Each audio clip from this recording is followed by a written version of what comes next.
So on the screen here, I have an example of a phishing email.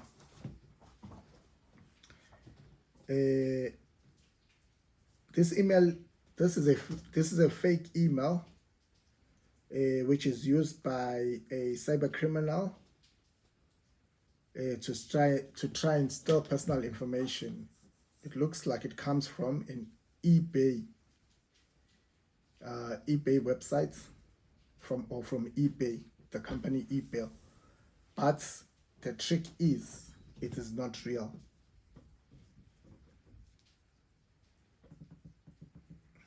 So the contents of this email basically includes, it says your eBay account might be suspected, might be suspended if you don't update your information. So this is the trick now that they are using to get your attention in this email. It's a phishing email. It gives a link and says, and asks you to click it and enter your account details. So they'll basically give you a link, and then when you click this link, it will come up with a form basically to enter your account details. And then it proceeds to say your account will be suspended for 24 hours and then terminated if you don't act. So basically, the trick that, the strategy that phishing emails use is they use a tone of emergency, an urgency tone that will basically force you to take an action into this. And then by the looks of things, they are telling you that you must enter your account details in 24 hours. If you don't do that, your account will be suspended. Obviously, if anyone receives a message like this, their attention would be brought to attention, and then they would want to act in this message. It mentions eBay's rule to make it sound official. It wants you not to use eBay again. It wants you not to use eBay again if your account is suspended. So this is what they are saying here. If this person doesn't act, doesn't provide their account details, their account will be suspended and they won't be able to use eBay again. It says you still have to pay any fees you owe. It says you still have to pay any fees you owe. So basically what they want you to do is they want you to pay. Obviously, they want money from you. And then it ends with a message from the safe harbor departments and says, do not reply. So this is why. So one might ask, what is wrong with all of this? So why is this dangerous? The link in the email goes to a fake website. So this link that they are giving you, most of the time it will go to a wrong website, not eBay. If you enter information, the criminals will steal your account. This is called phishing, tricking people into giving away their personal data. How to spot a phishing email. So this is how you spot it. It creates fear and urgency. Your account will be suspended. That's one of the examples. It asks you to click a link and enter personal details. It may look official, but the language is often slightly wrong. The email address or link may look suspicious or not match the real company. So those are the things you should look out for.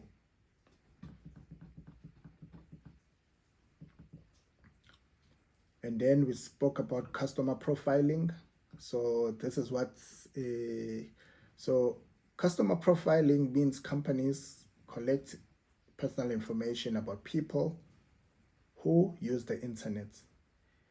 They don't, they do this to learn more about the users and they and how they behave online. So customer profiling is when online businesses collect information about a customer. This is to help them see, this is to help them know how customers behave. Basically, that's what it is. And the technology that they use is called cookies. So this is very famous with online shops, e-commerce businesses, and many other websites. They like to use this technology called cookies. So what are cookies? A cookie is a small text file that a website saves on your computer. So cookies, they are saved on your computer. It helps websites remember you when you visit again. Cookies can store things like your login details, what you looked at, what you looked at, what's basically what you bought. Cookies are also used outside websites in other softwares. So it's not only websites that use cookies, even other softwares they use cookies, and cookies are basically meant to track your behavior on the internet. How to limit or stop cookies. So if these cookies don't make you feel comfortable, this is how you can stop them. You can stop cookies from being saved on your computer in 4 ways. So there are 4 ways of stopping cookies. You can change your browser settings. You can tell your browser to block or limit cookies. You can delete cookies manually. You can go to your computer storage and remove cookies yourself. I use a cookie management program. So there's a cookie management program that is out there. These programs help you control cookies. So this program helps you control which cookies are allowed and which are blocked on your computer. Use anonymous browsing tools.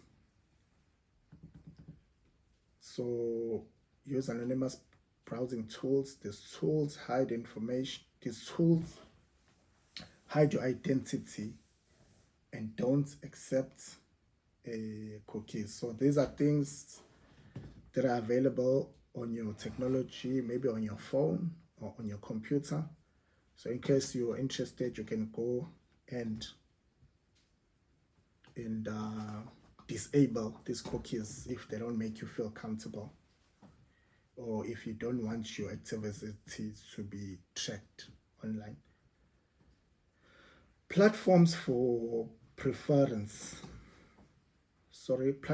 privacy preference, P3P. I'm sure maybe some of you have seen this phrase before. So let's discover what it is. P3P is a tool that helps protect your privacy. It blocks websites that don't meet your privacy standards.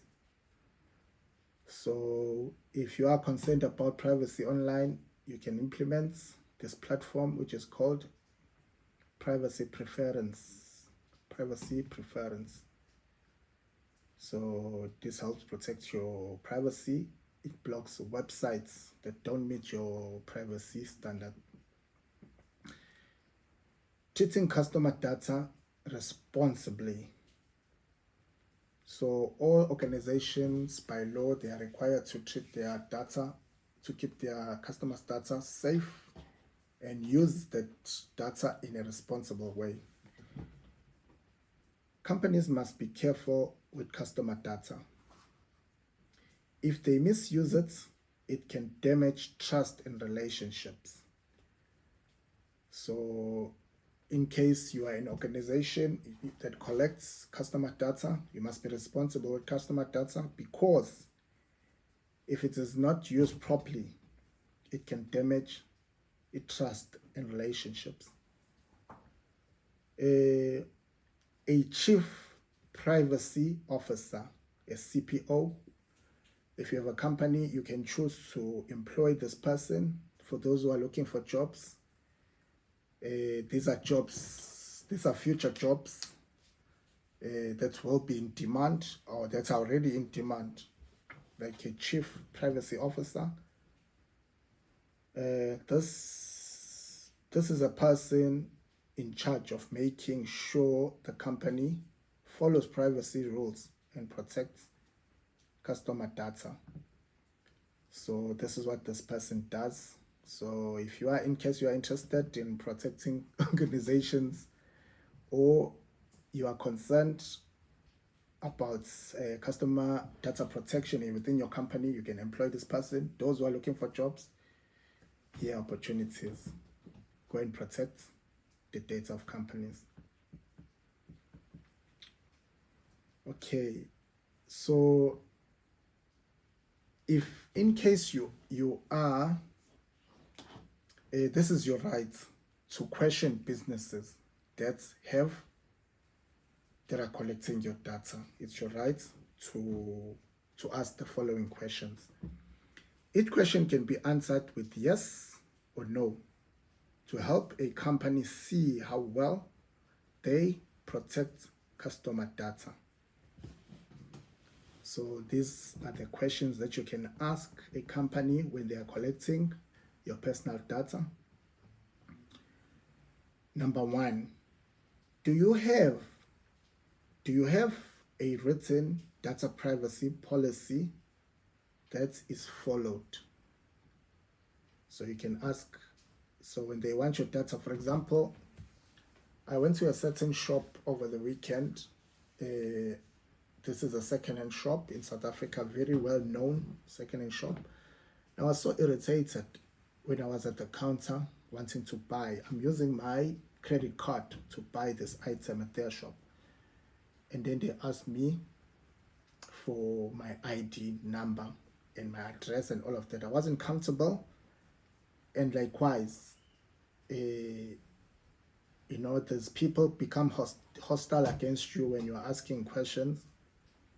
They become uncomfortable with you asking why they're collecting data. Likewise, they said that this is their company policy, but you could see that they are not educated about why they should collect it, because the reason that they gave is that they have to collect this data because they are a shop that sells second-hand stuff. But I wasn't happy with that response. I was willing to educate them why these companies are collecting data from customers, but they were not willing to listen to that. But then, because I didn't really take it serious, I ended up giving my ID number and all of that, so that I can just take my item and go. But I wasn't happy because I was already educated about this information. So in case you go to a certain company and they ask you why you're collecting, and they ask you for your personal data, these are the questions you can ask them as a customer. As well as an owner of a business, these are the questions you should answer. You should be able to answer to see that your customers' information is being controlled in a manner that is within the law. And question number one is, do you have a written data privacy policy that is followed? So a data privacy policy, is there a document that explains how you protect customers' data, and do you follow it? Yes or no? Can customers easily view your data privacy policy? Can customers find and read your privacy rules without difficulty? So your customer should be able to read these rules, and they should be able to understand these rules. So it's very important. In South Africa, we have different languages. Those rules should be simplified so that everybody can know them, and it should be explained in a language that is understandable. A customer's given the opportunity to opt in or opt out of your data privacy. So when businesses are collecting this data, they should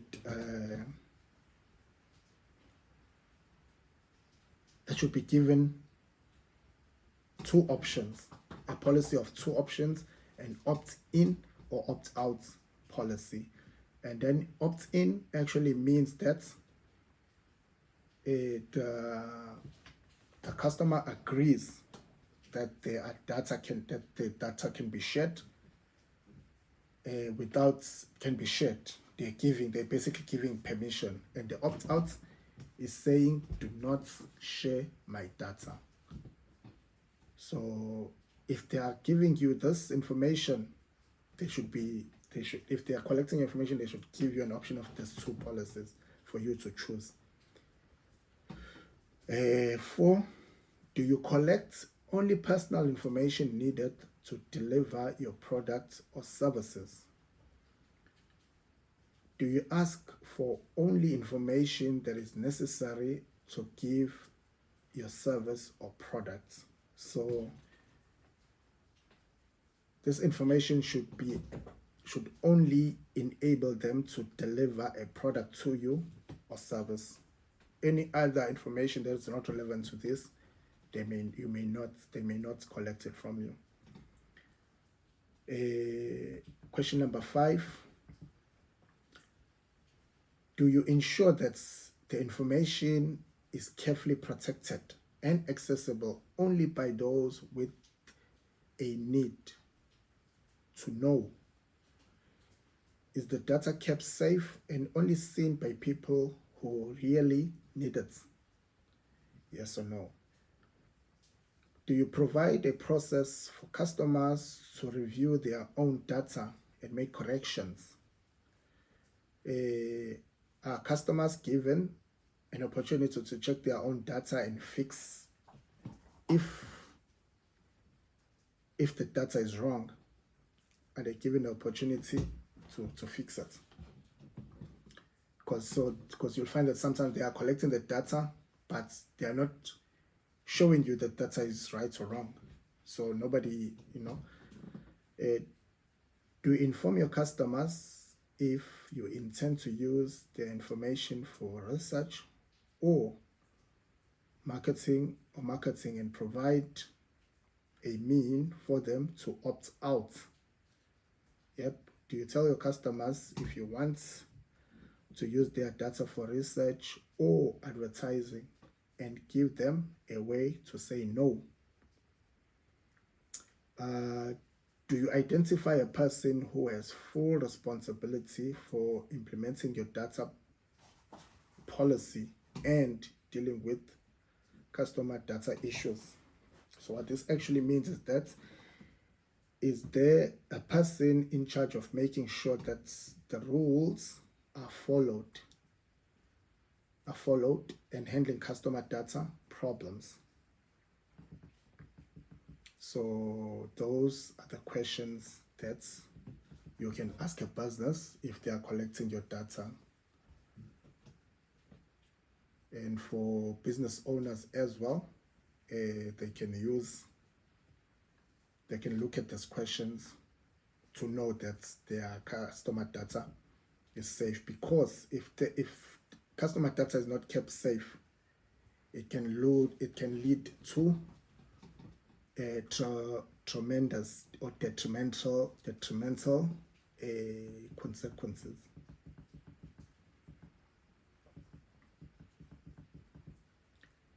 Another biggest problem is basically when workplace monitoring. So this is when the employer is monitoring your online activities at the workplace. Employers watch what workers do on computers to make sure that they follow companies' rules. So one of the reasons that employers would like to monitor their employees' activities is to monitor, is to make sure that whatever they are doing is within the company's rules. People who work for governments are usually lucky. The lucky ones who work for governments are usually have more privacy than those in private companies. Yeah, that's because governments departments are usually they are usually regulated. So that's why government workers have more freedom here than private companies. Spamming. There is a term that is called spamming or spam messages, spam emails or spam messages. Some of you may know them as those terms. Spam is when the same email is sent to many people. So someone would send a copy to 1 million people, a copy of a certain email. So the reason why companies or many people like to do this, because this is a cheap way of advertising. Spam emails are a very cheap way of advertising. Some spam emails come from real companies, but others may contain unwanted or bad content. So there are two types of spam emails. There are others that are used for advertising, which come from real companies, and there are those that are used for phishing, or they are used for unwanted reasons or bad reasons that contain bad content or harmful content. Yeah, that's it about spam emails or spamming. Advanced surveillance techniques. Surveillance techniques. So there are various ways that companies use to monitor surveillances, to monitor people. Maybe there are various ways, and here we're going to discuss the 3 most popular ways, which are surveillance monitoring or surveillance techniques to monitor surveillance and collect surveillance data. So the first option is through camera surveillance. So these are cameras that are used to watch people in public or private spaces. Many restaurants, shops, supermarkets, food places, clothing shops, even on the streets, you get surveillance cameras. They are used to collect, some of them are used to collect data, but some of them are used for security purposes. But they are used, the bottom line is they are used to collect surveillance information. And there are facial recognition softwares. So this is software that is able to tell who you are. Look at your face and tell you who you are. This software can identify people's faces. They can identify people's faces. It is used to find criminals or people who are not wanted. But sometimes it makes mistakes. So facial recognitions are mainly used to find criminals, find people, to find certain people, to identify people. But now it looks like it's still in its early stages because some of it still does mistakes at this age. I think another face recognition is used in cell phones. Yeah, it's used in cell phones. And then we get GPS chips. So GPS chips is used to track the exact location of a person or device. Many phones and devices have GPS built in. So yeah, there are many devices, including our phones, they have GPS chips. So these GPS chips are supposed to show you your location, but unfortunately, companies can use this technology to track surveillance movements using GPSs. So that's it's about surveillance monitoring or surveillance techniques to collect data. And then we have computer crime laws, but this one focuses mainly on the United States. If you want to find out about South Africa, I think you can go and see if South Africa does have these laws, but these ones apply to the United States of America. And this is also called computer fraud and abuse. Okay, so basically there's computer crimes laws are these computer crimes are protected by laws. There are laws that are meant to protect us from computer crimes. And the first law is called, in America, is called Computer Fraud and Abuse Act of 1986. So this law was implemented in 1986. It has section 1029, which stops people from using fake access cards or devices to commit fraud. Okay. It also has section 1030, which covers crimes like spying using computers, stealing financial data, hacking into systems, stealing passwords, damaging computer software, and using computers to commit fraud. So this is the law that is here to help us arrest or to protect us against computer crimes. So you can go and look at it. I don't know about South Africa whether we have something like this. So forms of financial crime. Embezzlement. So there's such a thing that is called financial crimes online, which is called embezzlement, stealing money from your job. This is stealing money from your job. Sabotage, damaging systems or data to get back at an employer. Logic bombs, a program that destroys data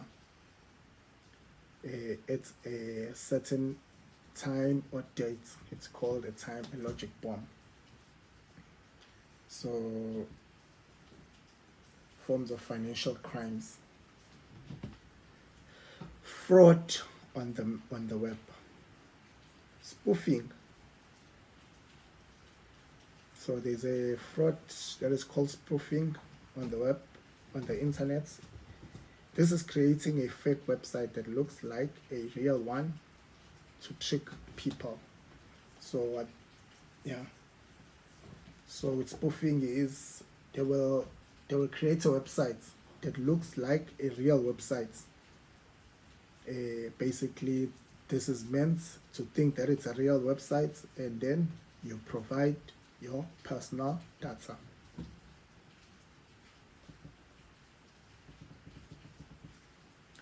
Cyber attacks on computers.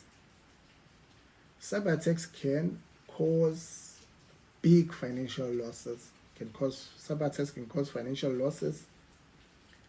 Hackers used to do it for fun or challenge. So hackers, they commit the cyber attacks firstly for fun. Sometimes they just do them just to as a challenge, basically, to show the developer that they can break into it. So that's why they would commit these.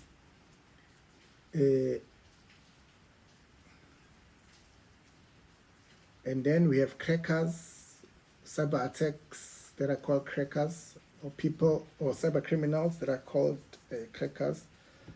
They use hacking to steal data and destroy systems.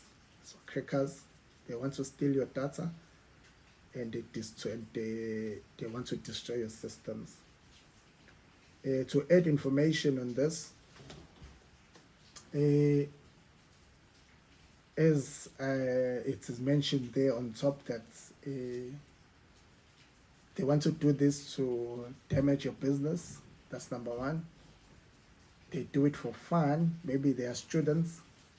They are just doing it just for fun to see what's going to happen, or even challenge the developers to say that to prove that the protection is not as strong as it's supposed to be. Some of them, they want to steal your data so that they can sell it. Some of them, they are paid to destroy operations in your business. Maybe they are being paid by competitors and all of that.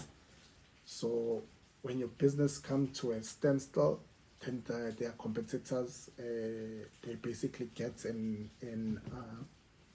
a competitive advantage over the markets because their operations are continuing while their competitors' operation come to a stop. So that's it about. So those are one of the few things that you might want to know about cyber attacks. You can find out more if you want. What I've given you is just for the purpose of cyber attacks online. Personal responsibility for cyber safety. So if you want to protect yourself, to stay safe online, you should use antiviruses to protect yourself from cyber attacks and keep them updated. It's very important to keep your antivirus up to date. Even your computer's operating system, it always keep it up to date for the latest patches and security updates. You need to make sure that you update all of these things. Use password protectors, protect your passwords. Use strong passwords that are not easy to break. I know that the standard, most common standards of password today is your password needs to be longer than 8 characters. It must have a combination of letters, numbers, special characters. You use two-way authentication. Yeah, and all of those things, they help to create a more stronger password. Be careful when opening emails and attachments. So what this is, be suspicious of unusual emails. If you receive an unusual email, you need to be very careful. You need to be very suspicious when you receive an unusual email, especially if it has attachments, because most likely those emails come from hackers, and those attachments most of the time may have viruses. So I think one thing we must learn from the USA is that they have laws in place to protect us or its citizens from data privacy, cyber attacks, cyber crimes, and all of that. So these laws are basically focused on privacy, privacy and technology. In the US, there is no single law that gives full privacy rights. So even though they have laws, but those laws still don't have full privacy rights. But there are many smaller laws that protect some types of privacy. But at least there is something that is there, even though it's not comprehensive, but there is something. And one of the laws you might want to look at is Fair Credit Reporting Act, which protects your credit information. Privacy Act protects personal data held by government. Family Education Rights and Privacy Act protects students' records. Electronic Communication Privacy Act protects emails and phone calls. Video Protection Privacy Act protects video rental records. I'm sure those are all laws, because who still rents videos these days? I don't know, maybe the online platforms. I know that you can rent these things. Driver's Privacy Protection Act protect driver license information. Health Insurance Portability and Accountability Act protects health records. Children's Online Privacy Protection Act protects children's data online. Okay, so those are a few laws that apply to America. Again, I don't know if these apply to South Africa. If South Africa has laws that are similar to this, you can go and look that up. Software piracy. I know right now our future is transitioning from physical copies of softwares. I know this was very popular in the 2000s, where software was sold in CDs, music, and so many things were sold in CDs. But now we are transitioning from CDs to cloud platforms, where the softwares are used. Are used on, what's the term called? It's called software as a service. It's so software. I think one of the reasons why we're getting these cloud platforms is so that the companies can make money from their work. Where basically, if you need a piece of software, you can subscribe to that software and pay a monthly fee using the cloud services. Not a lot of now the new softwares. That's the business model that they are using. I don't know if there are still any softwares and music and so on that is still sold in CDs. But I think in America, CDs are still sold. But in terms of software, I don't know if it's still sold in CDs. But in South Africa, CDs are not sold now. The only CDs that are sold are old CDs.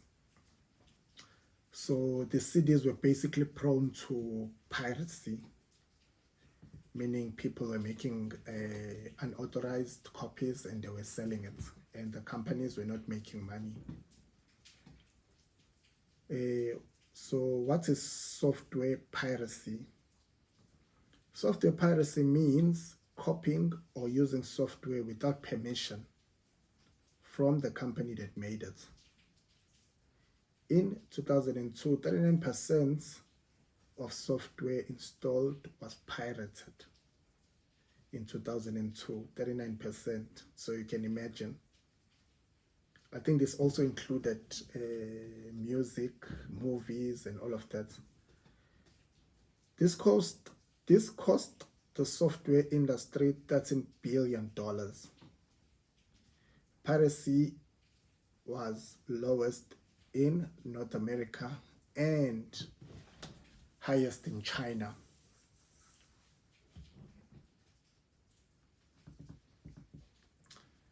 And then there is laws that are meant to protect against piracy, and those laws are called copyright laws. So copyright, it is illegal to copy or use software without permission. So it's illegal to make copies of software, unauthorized copies of software without permission. People who break the law can face serious punishments. So this is a punishable activity. You can be arrested if you make unauthorized copies. If you commit piracy, you can be punished in a very serious way. Software companies usually go after big companies, not individuals. So what this actually means is that if you've been making copies, the only reason you are not arrested at this stage, or you are not investigated, is that the software companies usually go for big companies.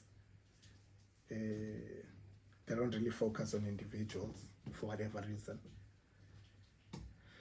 So ethical questions that comes with piracy.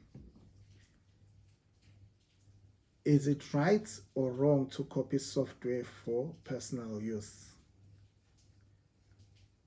These are ethical questions now that you should ask yourself. So even though nobody's going to come for you as an individual, but before you make a copy of a software, ask yourself, is it right or wrong? My personal answer is it is wrong, because you are supposed to be buying that software from the company, but now you're getting it for free. Whereas if that was your product, ethically, if that was your product, would you want somebody to make it for free instead of buying it from you? So what this actually does is it doesn't encourage, it discourages innovation. So if I'm trying to have a business model and somebody steals my business model, then it's going to discourage me from being innovative or from coming up with new ideas, because obviously someone else is going to steal it. So ethically, to me, it's not right, it's wrong. This is a moral issue, not just a legal one. So this is something that one needs to ask themselves. It's a personal decision, but this decision, what you need to ask yourself, is it morally right? Is it something that you would want if it's done back to you? Okay. So another laws that protect us from piracy, we have copyright and we have patents. Copyright laws and we have patent laws. Copyright protects software from being copied. So a copyright focuses on making copies of a software, but it does not stop someone from creating a similar program. So even though people can make copies of your intellectual work, but it doesn't stop someone from recreating a similar idea. So it doesn't stop anyone Okay, I can see a problem there. And then there is patents. There's patent law, which gives the creator exclusive right to make and use the software for a certain time. So a patent gives a creator the exclusive right to make and use a software for a certain time.